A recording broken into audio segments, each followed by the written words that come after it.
الحمدللہ رب العالمین والصلاة والسلام علی خاتم الانبیاء و سید المرسلین۔ آج کی فہم قرآن کلاس کا موضوع ہے جس نے رسول صلی اللہ علیہ وآلہ وسلم کی اطاعت کی اس نے اللہ کی اطاعت کی۔ سورہ نساء کی آیات آپ کے سامنے ہیں۔ اعوذ باللہ من الشیطان الرجیم، بسم اللہ الرحمن الرحیم۔ وَأَرْسَلْنَاكَ لِلنَّاسِ رَسُولًا، اور اے محمد صلی اللہ علیہ وسلم ہم نے آپ کو بھیجا ہے للناسی لوگوں کے لیے، رسول بنا کر، وَكَفَى بِاللَّهِ شَهِيدًا، اور اس کی شہادت کے لیے، اس کی گواہی کے لیے اللہ کافی ہے۔ مَن يُطِعِ الرَّسُولَ، جس نے رسول صلی اللہ علیہ وسلم کی اطاعت کی، فقد اطاع اللہ، تو یقیناً اس نے اللہ کی اطاعت کی۔ دیکھیں اطاعت کس کی جانی چاہیے؟ اطاعت اس کی جانی چاہیے جو خالق ہے، جس نے ہمیں تخلیق کیا ہے، اسی کا حق ہے کہ اس کی فرمانبرداری اور اس کی اطاعت کی جائے، اور وہ بتائے کہ ہمیں کیا کرنا ہے اور کیا نہیں کرنا، ہمیں کیسے جینا ہے اور کیسے نہیں جینا۔ اب اس خالق کی اطاعت کا، اس کی فرمانبرداری کا طریقہ کیا ہے؟ وہ ہے یطیع الرسول، رسول صلی اللہ علیہ وآلہ وسلم کی اطاعت۔ کیوں؟ کیونکہ اس کا حکم خود اللہ نے دیا ہے، اور کلمہ طیبہ میں بھی ہم اصل میں اسی کا عہد کرتے ہیں۔ جب ہم کہتے ہیں کہ لا الہ الا اللہ، اللہ کے سوا کوئی معبود نہیں، تو اس کا مطلب ہم عہد کرتے ہیں کہ ہم بندگی اللہ کی کریں گے، محمد رسول اللہ۔ اور وہ بندگی کیسے کریں گے؟ ہم رسول صلی اللہ علیہ وسلم کی اطاعت کر کے اللہ کی بندگی کریں گے، اور اسی لیے قرآن و سنت کا نام دین ہے۔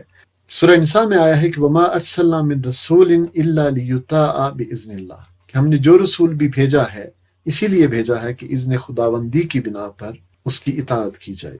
تو ثابت ہوا کہ انسانیت کے اصل رہبر و رہنما اور وہ لیڈرز جن کی اطاعت کی جانی چاہیے وہ اللہ کے رسول ہیں، اور جناب سیدنا محمد صلی اللہ علیہ وسلم کی بعثت کے بعد فلاح و سعادت کا، کامیابی کا، کامرانی کا، اللہ کی اطاعت کا واحد رستہ آپ صلی اللہ علیہ وسلم کی اطاعت ہے۔ اور پھر اللہ اور اللہ کے رسول کی اطاعت کے دائرے کے اندر باقی اطاعتیں ہیں، جیسا کہ والدین کی فرمانبرداری ہے، بیوی کے لیے خاوند کی اطاعت ہے، اور ایک اسلامی معاشرے میں اولی الامر کی اطاعت ہے۔ اس کی مزید وضاحت کے لیے یہ حدیث مبارکہ دیکھیے۔ نبی صلی اللہ علیہ وسلم نے فرمایا من اطاعنی فقد اطاع اللہ، جس نے میری اطاعت کی اس نے اللہ کی اطاعت کی، ومن عصانی، اور جس نے میری نافرمانی کی، فقد عصى اللہ، اس نے اللہ کی نافرمانی کی، ومن اطاع امیری فقد اطاعنی، اور جس نے میرے مقرر کردہ امیر کی اطاعت کی اس نے میری اطاعت کی، ومن عصى امیری فقد عصانی، اور جس نے میرے امیر کی نافرمانی کی اس نے میری نافرمانی کی۔ تو مسلم معاشرہ جو ہے وہ منظم معاشرہ ہوتا ہے، وہ ایسا نہیں ہے کہ ہر فرد اپنی اپنی تان جو ہے کھینچ رہا ہے الگ الگ سمت میں، بلکہ وہ ایک اجتماعیت کا اور ایک مضبوط اور متحد معاشرہ ہوتا ہے، اور اسی لیے صاحب امر لوگوں کی اطاعت کا بھی حکم دیا گیا ہے۔ لیکن مخلوق کی اطاعت کا دائرہ اللہ اور اللہ کے رسول کی اطاعت کے دائرے کے اندر آتا ہے، اس سے باہر نہیں ہے۔ سورہ نساء میں فرمایا گیا ہے کہ یا ایھا الذین آمنوا اطیعوا اللہ واطیعوا الرسول واولی الامر منکم، اور حدیث مبارکہ میں پھر ہمیں اس کی وضاحت ملتی ہے، صاحب امر لوگوں کی اطاعت کرو، کب تک؟ جب تک معصیت کا حکم نہ دیا جائے۔ نبی صلی اللہ علیہ وسلم نے فرمایا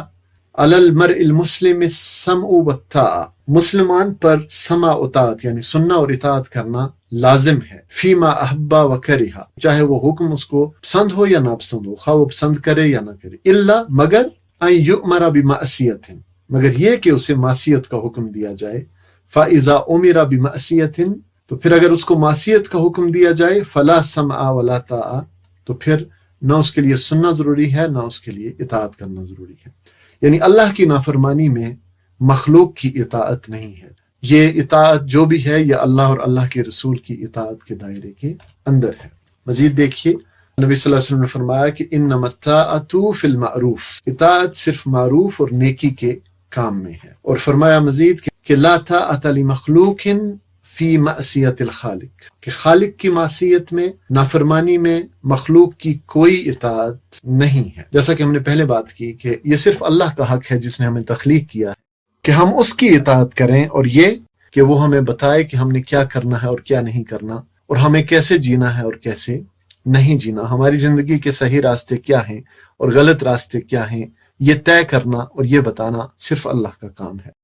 اور ہم پر اسی کا یہ حق ہے کہ ہم اس کی اطاعت اور فرما برداری کریں۔ اور جیسا کہ ہم پڑھ آئے ہیں کہ اگر ہم نے اللہ کی اطاعت کرنی ہے تو اس کے لیے جناب رسول صلی اللہ علیہ وآلہ وسلم کی اطاعت کرنی ہوگی، کیونکہ جس نے ان کی اطاعت کی اس نے دراصل اللہ کی اطاعت۔ مزید ہمیں یہ حکم ملتا ہے وَلَا تُطِعْ مَنْ أَغْفَلْنَا قَلْبَهُ عَنْ ذِكْرِنَا، کہ کسی ایسے شخص کی اطاعت نہ کرو جس کے دل کو ہم نے اپنی یاد سے غافل کر دیا ہے، وَاتَّبَعَ هَوَاهُ، اور جس نے اپنی خواہش نفس کی پیروی اختیار کر لی ہے، وَكَانَ أَمْرُهُ فُرُطًا، اور جس کا طریقہ کار افراط و تفریط پر مبنی ہے۔ کیونکہ جو اللہ کی یاد سے غافل ہے، جو خواہش نفس کا پیروکار ہے، اس کی اطاعت میں آپ کو فلاح نہیں ملے گی، اس کی اطاعت میں اللہ کی رضا، اللہ کی فرما برداری نہیں ملے گی، بلکہ وہ انسان کو گمراہی کے راستے پر لے جائے گا۔ قرآن حکیم میں جا بجا اللہ اور رسول کی اطاعت کا حکم آیا ہے، مثلا یا ایھا الذین آمنوا اطیعوا اللہ ورسولہ، اے لوگو جو ایمان لائے ہو، اللہ اور اللہ کے رسول کی اطاعت کرو،